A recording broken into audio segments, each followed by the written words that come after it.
Alright, di depan saya sekarang ialah BYD Atto 3, yang mana model ni antara model yang terawal lah kereta elektrik ini mula masuk di Malaysia sekitar tahun 2023 macam tu. Dan kini kita ada versi BYD Atto 3 Ultra, di mana dekat sini ada beberapa perubahan lah yang dibuat dekat sini. Okey, kita buat pusing-pusing dulu, kita nak tengok.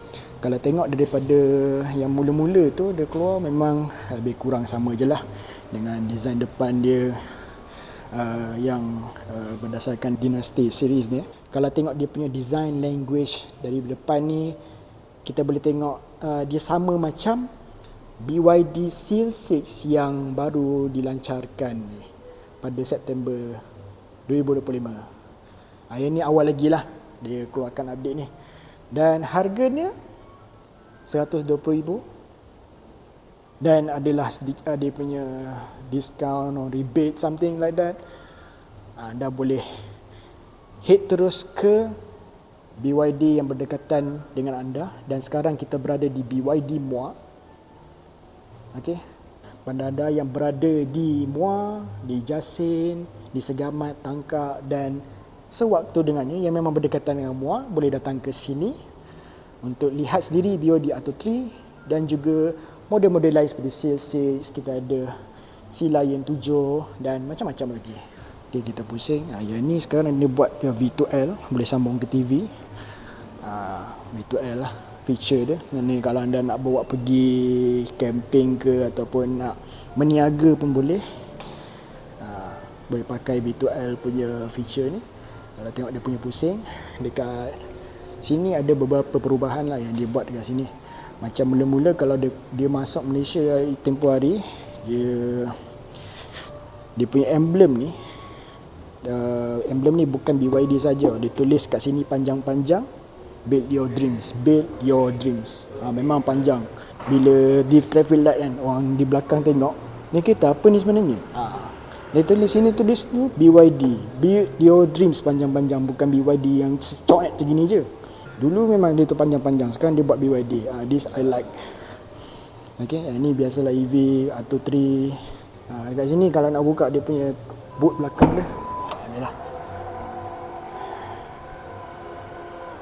Ni bawa ada power boot. Macam kalau Seal 6 Atto 2 dia tak ada power boot. Yang ni dia punya butang dia lah. Okay, yang ni dia punya.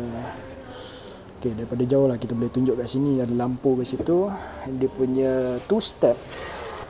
Atau tu pun ada juga 2 step punya configuration untuk leveling letak barang lah. Kalau tak nak barang tu kecil-kecil saja, naikkan atas ni pun boleh. Kalau barang tu besar, kita turunkan sikit level. Sebenarnya ada 2 level lah, 1 dan 2 untuk dalam lagi luas. Okey, kita tutup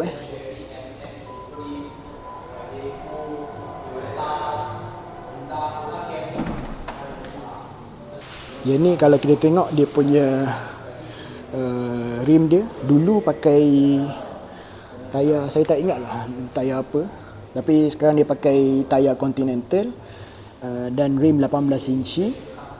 Okey, ini rim pun rim yang baru lah, bukan yang sebelum ni yang besar sikit dalam 19 inci macam tu. Yang tu nampak macam pelik sikit lah. Tapi yang this time dia punya rim ni dah okey, mantap. I like this. Okey, ini biasalah dia punya kamera 360 depan belakang semua.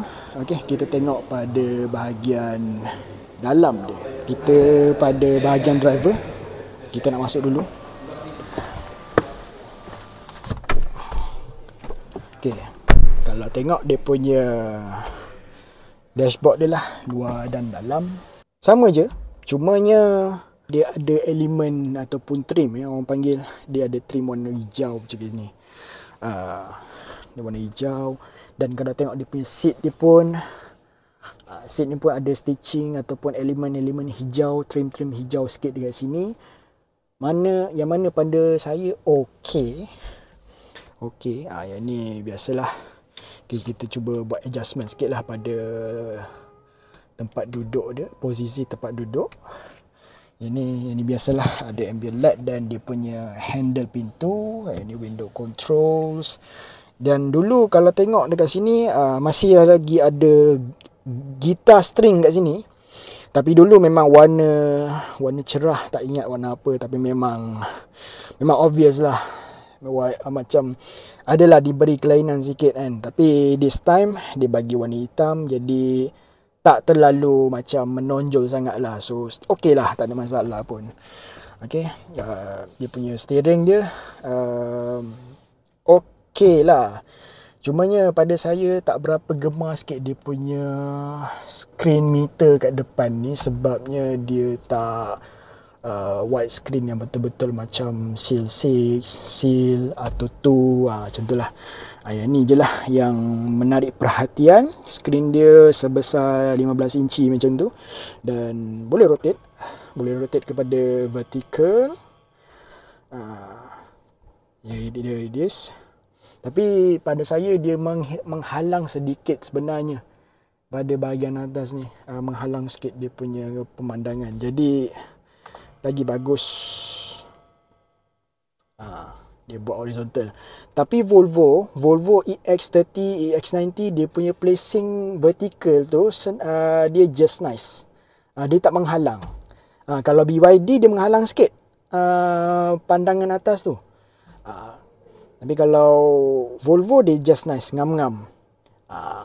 Okay, yang ni biasalah. Aircon dia punya aircon trim dia yang unik.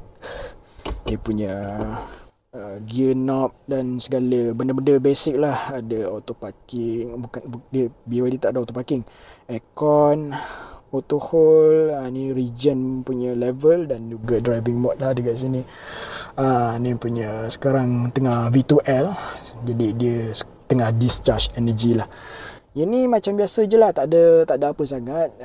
Ada Apple CarPlay, ada Android Auto, itu standard. YouTube, Spotify boleh linkkan dengan akaun anda. Dan kalau nak buat video conferencing boleh juga buat melalui Zoom. Kalau nak browse internet pun tak ada masalah, apa esok dia browse sini. Kalau nak cari website ke apa-apa ke, ni website Poltan lah kan. Alright.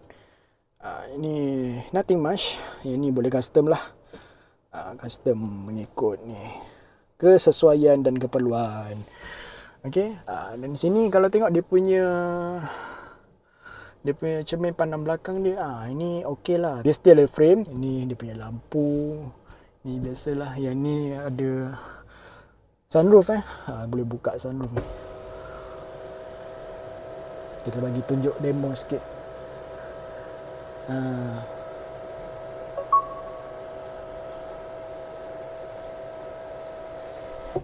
Okey, kita buka lagi sekali.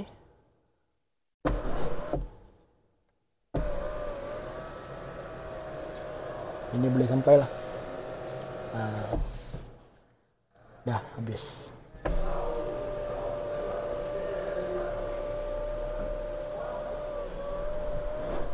Boleh juga kalau kita tak nak tutup pakai tangan, pakai switch tu, kita boleh pakai voice command lah. Hi BYD. Please continue. Close sunshade. No problem. Jadi itulah dia. Boleh pakai voice command. Okay, kalau tengok ni dia punya view belakang dia lah. Find any camera on current vehicle. Sorry. Okay, not done. Okay, ini biasalah. Ni ada armrest dan juga ada sedikit storage kat sini, cup holder. Ni biasalah. Okay, ni dia punya view dia. Okay, view dia. Kalau tengok kat sini lah. Jadi kita tengok pada bahagian belakang dia pula. Oh, lupa satu lagi nak tambah. Dulu di warna macam silver macam tu lah dekat sini, trim ni. Sekarang dah warna hitam by default.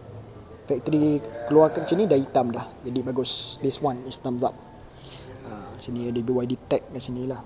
Dia punya pintu dia. Kalau nak tengok pintu dia dan dia punya seat belakang daripada luar lah, dia punya view dia.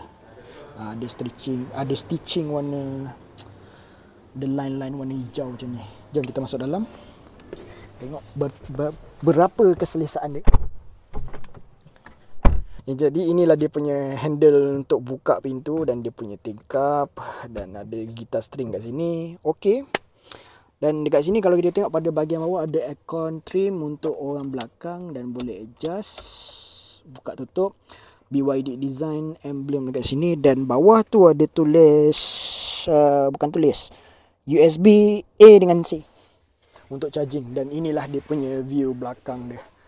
View dashboard depan daripada penumpang belakang. Ni kalau tengok ada view lah.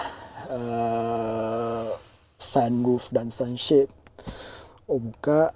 Ini flat. Memang okey lah. Selesa dan tak ada bonggol. Jadi tak ada masalah. Jadi atas dekat belakang bahagian tengah ni dia memang standard akan terangkat sikit dekat bawah ni. Jadi sinilah. Okey, kalau dekat sini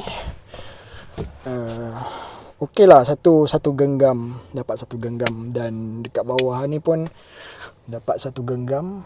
Tapi ni mungkin kalau depan sikit dah, seat driver mungkin dapat satu genggam lebih sikit je.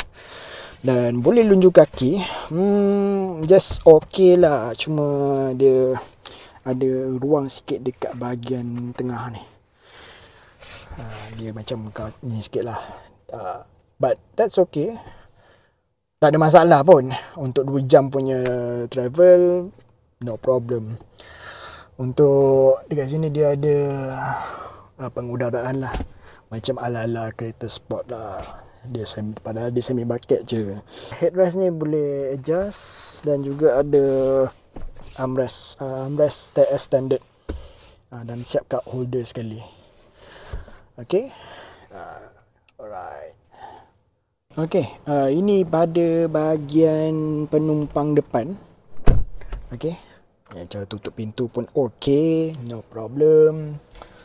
Sini soft touch lah, bukan hard plastik. Dia ada sedikit soft touch kat sini. Ini dia punya screen accessibility dia daripada front passenger. Memang boleh accessible.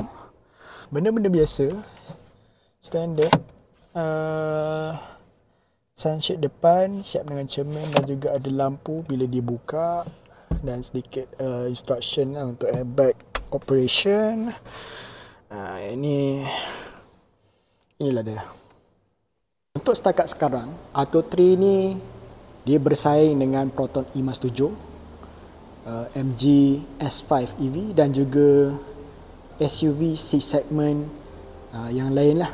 Dulu sebelum Proton E-Mas wujud, ini dulu yang number 1, the best selling EV di Malaysia pada ketika itu. Dan sekarang apabila Proton E-Mas 7 keluar, Proton E-Mas 7 tu merampas takhta BYD Atto 3 ni. Dekat sini kita ada satu persaingan yang hebat antara SUV C segment ni. Okey, baik. Itu sajalah kita punya sedikit sebanyak review mengenai BYD Atto 3 Ultra. Mengenai pandu uji rasanya lebih kurang sajalah dengan yang dipandu uji pada tahun 2023 tempoh hari yang masa mula-mula tu. Pada anda yang baru jumpa channel ni, jangan lupa untuk memberikan sokongan, like, comment, share dan subscribe. Dan pada yang nak memberi super thanks, boleh memberikan di bawah video. Boleh letakkan seberapa ikhlas yang anda nak sumbangkan, ataupun melalui Ko-fi, platform Ko-fi. Anda boleh juga menyumbang di situ. Kita jumpa lagi pada video yang akan datang. Assalamualaikum dan selamat sejahtera. Bye bye.